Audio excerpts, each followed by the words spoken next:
오늘 우리에게 주신 하나님의 말씀은 창세기 12장 1절에서 4절 말씀입니다.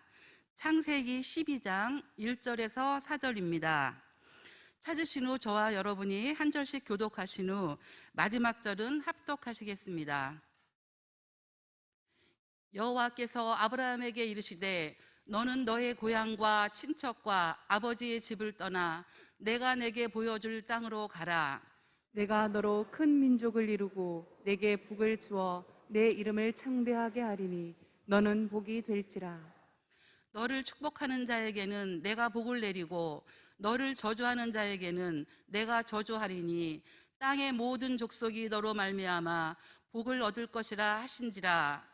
이에 아브라함이 여호와의 말씀을 따라갔고 롯도 그와 함께 갔으며 아브라함이 하나님을 떠날 때에 75세였더라. 아멘. 하나님은 영이시니 예배하는 자가 영과 진리로 예배할지니라. 아멘. 요한복음 4장 24절의 귀한 말씀으로 사랑하는 우리 귀한 성도님들, 새벽에 성전을 또 사모하는 마음으로 또 각 가정에서 예배드리는 우리 사랑하는 성도님들을 축복합니다.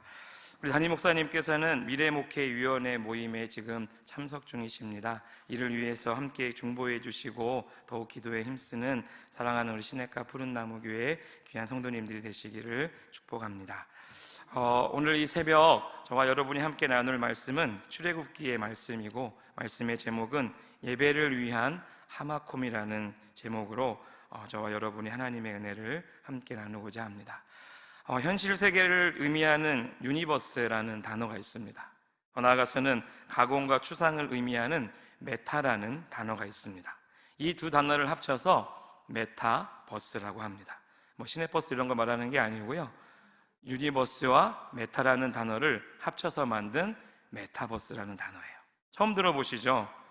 네, 열심히 구글을 하시거나 네이버를 하시거나 유튜브를 보시면 접할 수 있는 단어 중에 하나인데요, 이 메타버스가 무엇이냐면 3차원 가상 세계를 말합니다. 이 세계에서는 이용자가 만들어낸 상품을 구입하고요, 더 나아가서는 가상으로 통화되는 돈으로 유통을 하는 특징이 있습니다. 미국의 IT 벤처기업인 린든랩이 이것을 세컨드 라이프, 두 번째 인생이다라는 것으로 이것을 만들면서 참 인기가 아주 넘치는 그런 가상세계의 현실이 되었다는 것입니다. 더 나아가서는 이 말은 이미 닐 스티븐슨이라는 분이 1992년도에 소설로 이 책을 썼습니다. 스노우 크래시라는 책에서 이 메타버스라는 말을 처음 사용하게 됩니다. 더 나아가서는 이 3차원 가상 공간에 참 많은 것들이 투자되어지고, 더 나아가서는 현실 업무에 놓인 그런 비전을 사용하는 데 있어서 많은 기술들이 현재 사용되고 있다는 것입니다. 제가 참 아침부터 이 어려운 가상 세계에 대해서, 메타버스에 대한 이런 이야기를 하는 이유는 무엇이냐면, 2018년 8월에 한국에서도 제페토라는 가상현실 세계를 만들게 됩니다. 여기에 가입된 누적 지금 회원이 무려 2억 명이 넘어가고 있습니다. 더 나아가서는 2021년 올해 2월 달에 문화선교연구원, 즉 한국미디어선교회에서 무엇을 만들었냐면 이 가상 공간에 교회를 만들었습니다. 교회를 만들었고, 이곳에 나온 지난 4월에는 바이블 아카데미도 이 가상현실 세계에서 성경 공부를 하는 모임을 시작했다라는 것입니다. 이것을 만들면서 더 나아가서는 다음 세대를 위한 반드시 필요한 기술이라고 분명히 말하고 있습니다. 왜냐하면 우리의 지금 다음 세대들과 지금 우리 50대, 60대, 70대 우리 귀한 사랑하는 성도님들, 많은 차이가 있을까요, 없을까요? 많은 차이가 아니고요, 엄청난 차이가 있습니다. 그러니까 사실 우리가 우리 10대, 20대를 지금 이해하는 것은 너무 어려운 그런 상태입니다. 저도 지금 고등부 사역을 하고 있지만 우리 아이들과 사용하는 언어를 저도 배우지만 사실 실제 이론과 실제가 다르듯이 배우고 실제에 적용해 보면 그 언어는 이제 안 쓰는데요? 라고 하는 경우가 너무 많다라는 거예요. 그러니까 집에서 우리 사랑하는 손녀와 손자와 대화하려면 이미 어려운 단계에 이르렀다라는 거예요. 제가 어렸을 때 참 우리 저희 할머니께서 저를 너무 사랑하셔서, 물론 손자를 안 사랑하는 할머니는 없겠죠, 이 세상에. 있나요? 없을 겁니다. 이 손자를 사랑하는 할머니께서 아몬드 아니면 땅콩을 이렇게 주신 적이 많아요. 그런데 충격적인 사실은 이게 뭐 이야기에만 듣던 게 아니라 저희 집 가정에도 있었던 일인데, 할머니가 그 아몬드 초콜릿 녹여서 드시고 땅콩을 따로 모아놓으신 거예요. 그거를 햇빛에 잘 말려갖고. 네. 그래서 전 몰랐는데 그런 거더라고요. 네. 맛있게 먹고 그런 기억이 있는데, 그걸 어린 나이에 알았던 제가 충격적이었을까요? 안 충격적이었을까요? 충격적이죠. 더 나아가서는 그것을 먹이는 어머니의 입장은 어떨까요?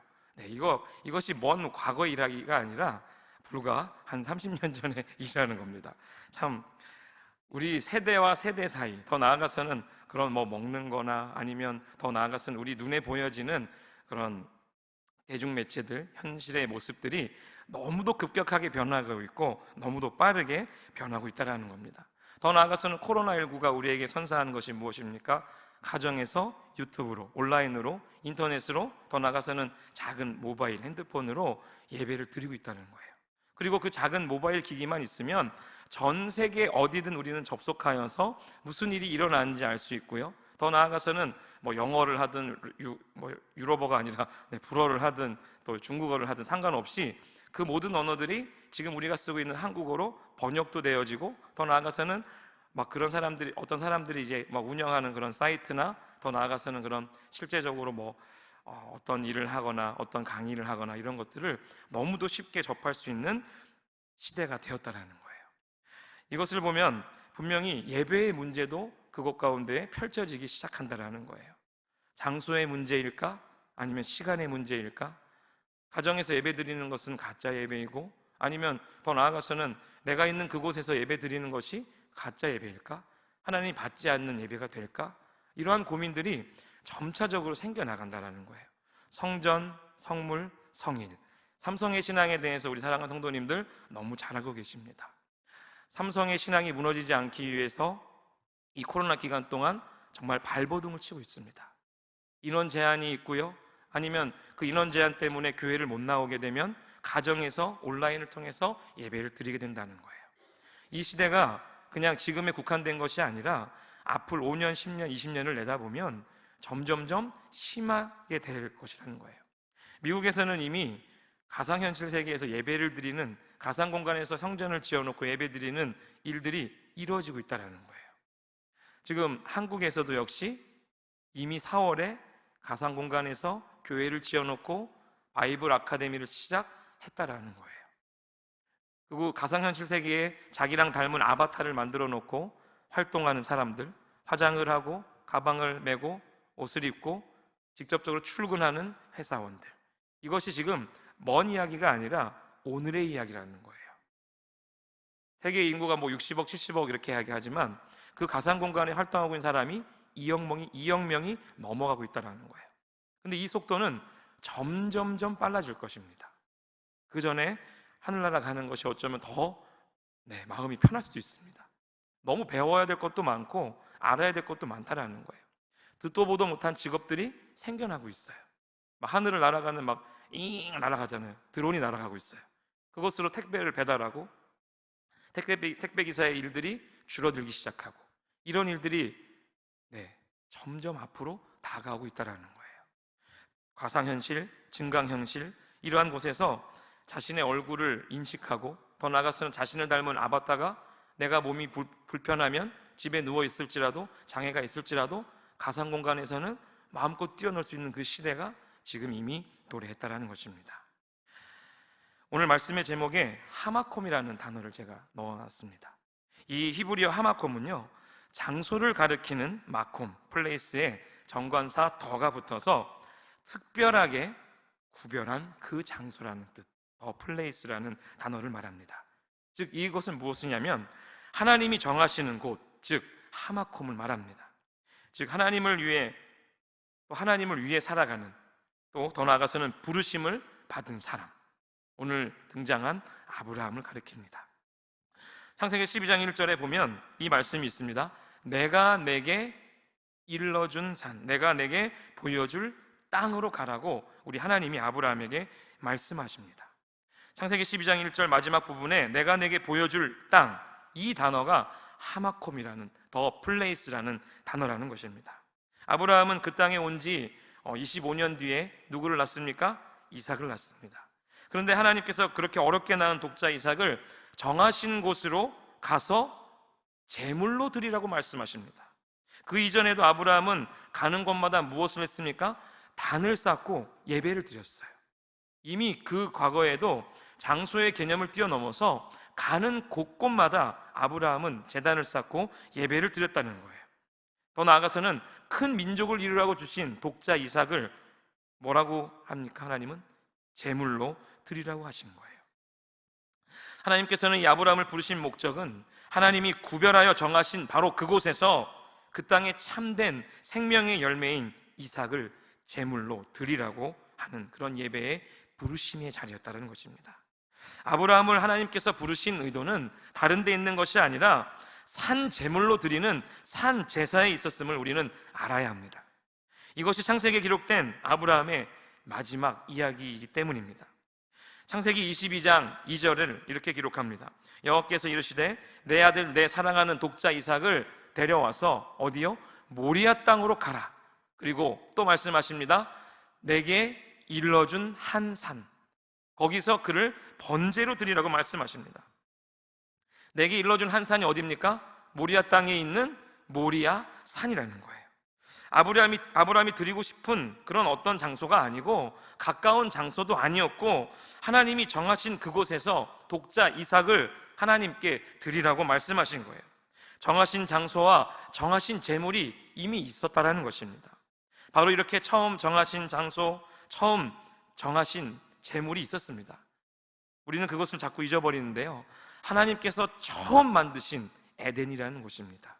그 제물이 누굴까요? 더 나아가서는 첫사람 아담이라는 것이에요. 아브라함에게 말씀하신 이 모리아 산은요, 다윗은 하나님을 예배하는 다윗의 장막을 그곳에 세웁니다. 그의 아들 솔로몬은 아브라함이 이삭을 예배로 드린 그 이후에 천년쯤에 그 자리에 무엇을 세웁니까? 예루살렘 성전을 세웁니다. 그때부터 이 모리아 산은 성전산이 되었습니다. 또 그로부터 1000년 후에 예수님은 그 성전에 이르러 누가복음 2장 49절에 이런 말씀을 하십니다. 예수께서 이르시되 어찌하여 나를 찾으셨나이까? 누구에게 하는 말일까요? 부모님에게 하는 말이에요. 내가 어디에 있습니까? 내 아버지 집에 있어야 될 줄을 알지 못하셨나이까? 라고 부모님께 지금 말하고 있습니다. 그 예루살렘을 우리 주님께서 아버지 집이라고 말씀하셨습니다. 예수님은 하나님의 독생자이십니다. 그리고 이 땅에 오셔서 예루살렘에서 십자가에 돌아가시는 십자가의 예배를 드립니다. 그리고 예수님은 그곳에서 무엇 하십니까? 다시 부활하셨고 승천하셨습니다. 복음의 출발점을 예루살렘에서부터 시작하라고 우리 주님은 말씀하셨습니다. 정말 예루살렘은요, 예배와 역사를 위하여 하나님께서 구별하신 특별한 장소인 하마콤의 자리입니다. 그렇다면 모든 것은 당연히 예루살렘으로 귀결되어야 된다는 것이에요. 그런데요, 예수님께서는 무엇라고 말씀하십니까? 예배의 장소가 예루살렘이 아니다, 사마리아도 아니다. 참 인간의 눈으로 볼 때는요, 이 예루살렘은 너무도 중요한 성전이고요, 더 나아가서는 피 흘리기까지 쟁취해야 될 성전산이라는 거예요. 중요한 장소인라는 것이에요. 그런데 예루살렘보다 더 중요한 성전이 있다는 말씀인데, 그런 곳이 있다면 어딜까요? 하나님이 제일 먼저 아주 특별하게 정하신 장소, 두루 도는 불칼로 막은 그곳, 어딜까요? 에덴이라는 거예요. 에덴 동산. 예루살렘은요, 하나님께서 아담과 하와를 내쫓은 이후에 두루 도는 불칼로 막으신 그 에덴을 닫으신 후에 이 예루살렘을 예배의 자리로 하나님은 만드신 거예요. 이런 관점을 가만히 보고 이 에덴이라는 곳을 한번 떠올려 봅시다. 정말 막 다 헐벗고 다녀도 일하지 않아도 먹을 수 있었던 최초의 동산 에덴. 창세기 2장 8절에 보면요, 이렇게 기록되어져 있습니다. 여호와 하나님이 동방에 어디요? 에덴에 동산을 창설하시고 그 지으신 사람을 거기에 두었다라고 말씀하십니다. 이 동방의 에덴이라는 단어를 이렇게 한번 우리 집중해서 한번 보기 원하는데요. 이 동방이라는 곳은 동쪽을 뜻하는 단어가 사실은 아닙니다. 히브리어로 보면은 미케뎀 에덴이라고 이야기를 하긴 하는데, 케뎀은 동편을 가리키고 미는 앞에 붙은 접속사로서 어디 어디에 있는 이라는 그런 뜻이에요. 즉 동편에 있는 에덴이라는 말이에요. 그런데 이 케뎀이라는 단어는, 히브리어 단어는요, 동방이라는 의미에만 그치지 않는다라는 거예요. 다른 놀라운 의미가 감춰져 있습니다. 그것을 보기 전에 제가 먼저 동쪽에 대해서, 실제적으로 동쪽이라는 단어가 창세기 어디에 써여 있는지 알려드리겠습니다. 동방의 에덴, 창세기 2장 8절 이후에 2장 14절에 보시면 동쪽이라는 단어가 등장합니다. 아수르 동쪽으로 흘러. 셋째 강의 이름이 뭐라고요? 히데겔. 그 히데겔이라는 강이 아수르 동쪽으로 흘렀다라고 말합니다. 이 동쪽이라는 단어는 케뎀이라는 단어를 쓰지 않고요, 키드마라는 단어를 씁니다. 이 키드마라는 단어 자체가 동쪽을 정확히 가리키는, 그런 장소와 지명을 가리키는 동쪽이라는 단어를 쓰는 키드마를 쓰고 있다는 거예요. 또 창세기 4장 16절에 보면 가인이 여호와 앞을 떠나 에덴 동쪽 노 땅에 거주했다라고 이야기해요. 에덴 동쪽. 이 동쪽 역시 키드마라는 단어를 사용합니다. 그러니까 이 동쪽을 가리키는 실제적인 방향으로 키드마라는 단어가 히브리어로 쓰여져 있다는 거예요. 그런데 아까 말씀드린 창세기 2장 8절에 동방의 에덴이라는 이 동방이라는 표현은 케뎀이라는 단어를 쓴다고 했어요. 즉 동쪽이 아닌 다른 뜻으로 쓰여졌다라는 거예요. 시편 55편 19절에 다 같이 한번 읽어보겠습니다. 옛부터 계시는 하나님이 들으시고 그들을 낮추시리이다. 셀라. 그들은 변하지 아니하며 하나님을 경외하지 아니함이니. 옛부터라는 단어에 노란색으로 이렇게 마킹이 되어 있습니다. 미가서 5장 2절에 마지막 부분에 보면 이런 부분이 나옵니다. 영원에 있느니라. 영원이 또 노랗게 표시되어 있죠. 그리고 이사야 45장 21절에 또 한 번 나옵니다. 옛부터 듣게 한 자가 누구냐? 이전부터 그것을 알게 한 자 누구냐? 나 여호와가 아니냐. 옛부터의 단어에 노랗게 마킹을 했습니다. 제가 시편과 미가서와 이사야의 말씀 이 세 군데를 들면서 옛부터와 영원하는 단어에 노랗게 지금 마킹을 해놨는데요, 이 단어가 에덴의 동방의 에덴이라는 그 동방이라는 표현과 똑같은 히브리어를 사용하고 있다는 거예요. 즉 옛부터 영원이라는 뜻이, 그 수식어가 에덴 동산 앞에 붙어 있다는 거예요. 즉 동방의 에덴이라는 표현보다는 영원한 에덴이라고 해석할 수 있다는 것입니다. 창세기 2장 8절을 꼼꼼히 나눠 살펴보면 여호와 하나님이 동방의 에덴이라고 표현한 이 표현, 이미 존재했다라는 거예요. 더 나아가서는 이미 있던 그 에덴에 동산을 창설하시고 지으신 사람을 두었다라는 표현이 된다는 거예요. 동산은 창설하셨고 사람은 지으셨습니다. 그런데 이미 에덴은 있었던 장소라는 거예요. 동산과 사람은 확실하게 피조물입니다. 더 나아가서는 에덴이라는 곳은 하나님이 이미 정하신 하마콤의 자리라는 거예요. 놀랍게도 에덴은 다른 어떤 장소보다도 먼저 하나님께서 최초로 정하신 장소라는 거예요. 정하신 장소, 하마콤이라는 거예요. 하나님은 특별하게 정하신 이 에덴, 하마콤을 영원전에 정하시고 지금까지, 이 마지막까지 바꾸지 않으셨습니다. 결국 우리는 에덴과 똑같은 그런 생명수의 강이 흐르는 하나님의 보좌 앞으로 가게 될 줄 믿습니다. 왜냐하면 하나님의 창조의 뜻은 섭리의 손길을 통해서 기필고 완성능으로 가기 때문입니다. 하나님의 나라가 이미 이곳 가운데 임해 있습니다. 그러나 아직 예수 그리스도께서 오시지 않았기 때문에 완성되어 있지 않다라는 거예요. 하나님의 나라가 다른 곳에 있는 것이 아닙니다. 이미 하나님의 나라는 우리가 살고 있는 이곳이 하나님의 나라예요. 다만 예수 그리스도께서 오시지 않았기 때문에 완성이 되어 있지 않다라는 거예요. 요한계시록 21장 26절 말씀을 우리 다 같이 한번 읽어보겠습니다. 시작. 사람들이 만국의 영광과 존귀를 가지고 그리로 들어가겠고, 이렇게 말씀하십니다. 예배자들은 하나님이 예배를 위하여 특별하게 구분하신 영원한 하마콤, 하나님이 정하신, 하나님이 가라고 하신, 하나님이 있으라고 하신 그 장소에서 예배 드려야 합니다. 처음에 에덴에는 영생으로 들어가는 생명나무의 길이 있었습니다. 동상 중앙에 몇 그루의 나무가 있습니까? 몇 그루의 나무가 있습니까? 에덴 동산 중앙에 2그루의 나무가 있었습니다. 선악을 알게 하는 나무와 생명을 갖고 있는 생명나무예요. 그런데 하나님께서 그 아담과 하와를 정말 슬픈 마음으로 내쫓으시면서 하나님과 같아지려 했던 그 교만, 그 죄 때문에 그들을 추방하시면서 어떻게 하십니까? 동산 중앙에 있는 그 2그루의 나무를 두루 다니는 불칼로 막으셨다라고 창세기는 분명히 기록합니다. 참 신기한 게 금연, 금지하다, 금자, 이 한자를 가만히 한번 보시면요, 보세요. 나무목 2개에 보이다 시자로 표현을 합니다.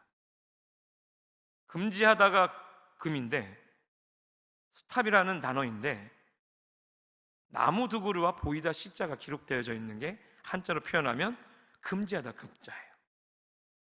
나무 2그루가 있습니다. 뭐예요? 생명나무와 선악을 알게 하는 나무. 보이다 시자는 신이 하늘에서 인간을 내려다보고 있는 그 형상을 말합니다. 그게 보이다 시자예요. 즉 신이신 하나님께서 동산에 있는 2그루의 나무를 두루 돌아다니는 불칼로 막으셨다, 금하셨다, 금지하다 금자가 저 한자 속에 들어있는 하나님의 이야기입니다. 하나님은 결코 포기하지 않는 분이십니다. 지리적인 예루살렘도 중요합니다. 그 예루살렘 성전이 가리키고 있는 영원한 성전인 에덴, 그것은 다른 뜻입니다. 사실 실제로 예루살렘 성전은 어떻게 됩니까? 계속적으로 수차례 무너지고 없어졌습니다. 그러나 하나님께서 최초로 지으신 에덴이라는 그곳은 망하지 않았습니다. 아직도 실존하고 있는 곳이라는 거예요. 창세기 3장 24절, 아까 말씀드렸지만 두루 도는 불칼을 두어 생명나무의 길을 지키게 하시니라. 하나님께서는 예루살렘을 결코 포기하지 않으십니다. 그러나 그 예루살렘을 회파시키셨다는 점도 잊지 말아야 합니다. 심지어 예수님도요, 무너진 그 예루살렘을 보시면서, 그 성전을 보시면서 어떻게 하십니까? 우십니다. 그러므로 지리적이며 역사적인 예루살렘이 매우 중요하지만 하나님의 말씀은 예루살렘뿐만 아니라 온 땅과 온 열방 가운데에 하나님을 향한, 하나님의 사랑을 받는 모든 백성들을 향한 진리라는 사실도 항상 기억해야 됩니다. 그래서 우리 예수님 뭐라고 말씀하십니까? 이 산에서도 말고 예루살렘에서도 말라. 예수님의 말씀을 아멘으로 우리는 받아야 합니다. 북이스라엘의 예배처인 사마리아의 그리신 삶도 아니고 역사적인 예배처인 예루살렘 성전도 아니라고 말씀하시는 그것, 아주 매우 시사하는 바가 크다라는 것입니다. 그러면 무엇입니까?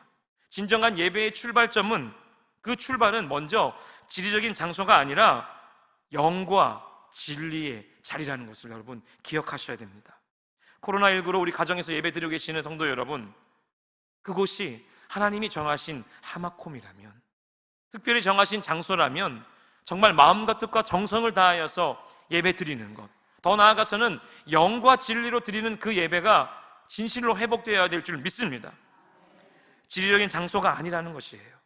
시 공간을 뛰어넘는 이 시대를 살아가고 있는 우리에게 있어서 공간은, 장소는 우리 주님도 말씀하셨지만 중요한 것이 아니라, 진짜 이 성전에 나와 있지만 영과 진리로 예배하지 않는다면 그것은 주님이 받지 않은 가짜 예배가 될 수밖에 없다라는 것입니다.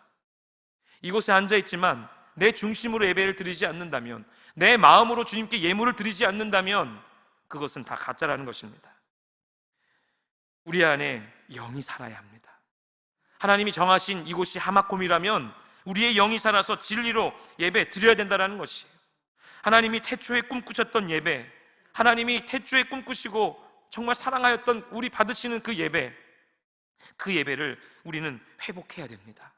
자꾸 우리는 하나님과 같아지려는 마음, 하나님을 시험하려는 그 마음, 이 마음들을 내려놓고 회개의 자리로 돌아가서 영과 진리로 예배해야 될 줄로 믿습니다. 하나님께서 우리를 정말 원하십니다.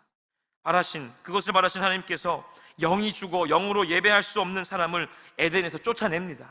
아담과 하와가 그런 것이죠. 더 나아가서는 영으로 예배 드리지 않으니까 예루살렘 성전도 무너뜨린 것입니다. 내 육체에 있는 영이 살아서 하나님의 영과 말씀을 만날 수 있을 때에 진정한 하마콤의 예배자가 될 수 있다는 것입니다. 하나님은 이런 예배자가 하마콤에 있을 때, 더 나아가서는 예루살렘에 오를 때 또한 인생의 길을 걷고 있는 여러분에게, 저와 여러분에게 하나님은 기쁨을 이기지 못하실 것입니다. 역대하 30장 26절 마지막에 이러한 기쁨이 예루살렘에 없었더라. 그러나 그 영 안에 있는 하나님의 영과 진리가 없다면 결국에는 사단과 비진리에게 무릎을 꿇게 된다는 것입니다. 기억하십시오. 사탄은 이 영의 예배를 반해하는, 더 나아가서는 예배에 대한 반역을 일으켰던 영입니다. 하나님이 싫어할 수밖에 없는 존재 중에 존재라는 것이에요. 이사야 14장 12절에서 15절에 너 아침의 아들 계명성이여 어찌 그리 하늘에서 떨어졌으며 그 너 열국을 엎은 자여 어찌 그리 땅에 찍혔는고. 내가 내 마음에 이르기를 내가 하늘에 올라 하나님의 무별 위에 내 자리를 높이리라. 내가 북극 지폐의 산 위에 앉으리라. 가장 높은 구름에 올라가 지극히 높은 이와 같아지리라 하는도다. 사탄은 아담 때부터, 창세 때부터 지금까지 우리의 예배를 방해하고 있습니다. 사람을 통해서 방해하기도 합니다. 사랑하는 가족을 통해서 방해하기도 합니다. 왜요? 영과 진리로 예배하는 것을 사탄은 너무 싫어하니까요. 각양각색의 모습으로 사탄을 경배하거나 우상을 숭배하면 반드시 하나님이 정해진 그 하마콤에서 우리는 추방당할 수밖에 없는 존재라는 거예요. 왜냐하면 생명나무의 열매를 그런 자들에게 하나님은 줄 수 없기 때문입니다. 이것이 이스라엘 역사의 흥망성쇠의 이유였음을 우리는 말씀을 통해서 잘 알 수 있습니다. 하나님은 예루살렘에 있는 수많은 거짓된 예배자들을 책명하시고 내보내셨습니다. 예수님도 예루살렘 성전에서 돈 바꾸는 자들, 비둘기를 파는 자들, 매매하는 자들을 상을 엎으시며 내쫓으셨습니다. 그들의 죄가 하늘을 찌르면 예루살렘 성전도 거두어 가셨습니다. 성전이 무너졌다는 것은 이미 예배가 무너졌다라는 뜻이에요. 그러므로 영과 진리로 드리는 그 예배가 다시 살아나야 될 줄로 믿습니다. 제가 사역했던 교회 중에 한 교회는 지금 없어졌습니다. 왜 없어졌을까요? 제가 있는 그 사역하는 기간 동안 인원이 없다고, 아니면 출퇴근 시간이 길다고 예배 시간을 자꾸 없애는 거예요. 1년이 지나니까 수요 저녁 예배가 없어지고 수요일 날 오전 예배로 바뀌었어요. 그리고 금요일 저녁 예배를 매주 드리던 그 예배가 사라지고 한 달에 한 번 금요 예배를 드리는 거예요. 더 나아가서는 새벽 예배를 매월 첫째 날에 드리는 월상 예배를 드리는 거예요. 더 나아가서는 뭐라고 말씀하시는지 압니까? 한 달에 한 번 우리 월삭으로 예배 새벽에 드리자. 너무도 달콤한 유혹이고요, 너무도 편한 유혹입니다. 하나님은 제 눈으로도 그걸 보게 하셨습니다. 예배가 사라지는 교회 내가 받지 않는다, 필요 없다라는 것을 보여주신 거예요. 사랑하는 성도 여러분, 우리 교회는 시냇가 푸른나무 교회, 좋은 교회, 그죠? 코로나19인데 방역수칙을 철저히 지키며 그 예배의 자리를 지키게 합니다. 온라인 예배를 드립니다.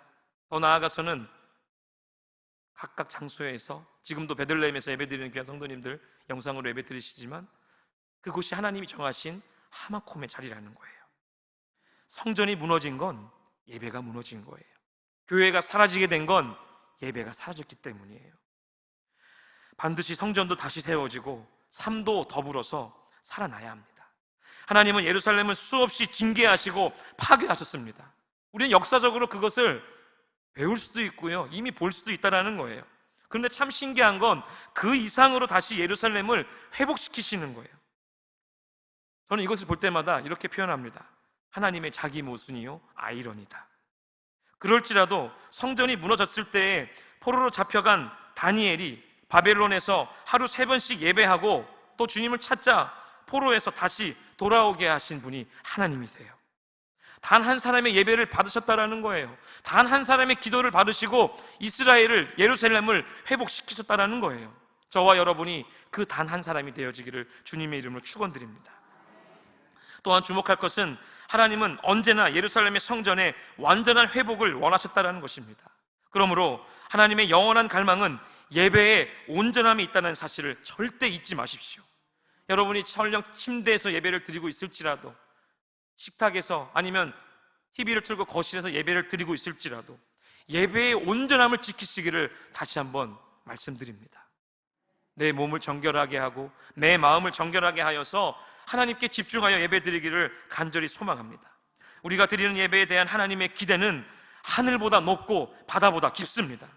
내가 지금 서 있는 이 자리가, 내가 있는 이 자리가 설령 그 현실이 바뀌어 가상현실로 되어지고 메타버스라는 그 가상 공간에서 드려지는 예배를 할지라도 영과 진리로 예배하는 것이 하나님이 최초로 정하신 하마콤의 자리요 에덴으로 나아가는 지름길일 줄 믿습니다. 산 예루살렘인 교회와 몸된 성전인 내 자신을 지켜야 됩니다. 그러면 하나님의 창조의 목적과 구원의 목적은 동시에 이루어지게 됩니다. 그렇게 살아가는 그날 언젠가 이 땅에서 회복한 성전과 똑같은 성전이 저는 하늘에서 내려올 줄 믿습니다. 그러므로 예루살렘만 강조하는 자들도, 또한 예루살렘을 부인하는 자들도 영원한 하마콤, 하나님이 정하신 그 영원한 자리인 하마콤의 예배는 회복되어야 될 줄 믿습니다. 에덴에서 살아있는 그 영과 진리, 그리고 에덴에서 망가진 영과 진리, 하나님은 끝까지 우리의 영원한 생명이신 예수 그리스도를 통하여 회복시키고자 하신다는 것입니다. 우리 마지막으로 요한계시록 21장 2절의 말씀을 합독합니다. 시작. 또 내가 보매 거룩한 성 새 예루살렘이 하나님께로부터 하늘에서 내려오니 그 준비한 것이 신부가 남편을 위하여 단정한 것 같더라. 아멘이십니까? 여러분이 앉은 이 자리가 하마콤이 될 줄 믿습니다. 여러분이 예배드리고 있는 그 가정의 자리가 하마콤이 될 줄로 믿습니다. 하나님이 정하신 자리, 그 자리가 하나님이 여러분을 사랑하여서 부르신 자리라면 영과 진리로 예배드리기를 주님의 이름으로 축원드립니다. 하나님의 성전이 땅에서 오는 것이 아니라 요한계시록의 말씀처럼 하늘에서 내려올 줄 믿습니다. 평화로다. 하늘 위에서 내려오네. 평화가 땅에서 올라오는 것이 아니라 하늘 위에서 내려옵니다. 오늘 이 새벽 저와 여러분이 함께 각 가정에서 예배드리는 귀한 성도님들 기도하실 때 하늘의 문을 여시고 하나님 평화를 내려주옵소서. 우리 두 손을 모아 기도합시다. 하나님 평화를 내려주옵소서. 내 마음에 평강을 더하시고 평강의 옷을 입혀주시고 죽어갔던 내 영이 다시 한번 회복되어지게 하시고 하나님이 기뻐 받으시는 예배, 생명나무의 열매를 먹는 예배, 죽어가는 내 영의 상한 영혼이 치유받는 예배, 하나님 그 예배가 이 나라와 민족 가운데 온 열방 가운데 회복되어지게 하여 주옵소서라고 우리 다같이 주여 한번 부르짖고 기도의 자리로 나아갑니다. 주여!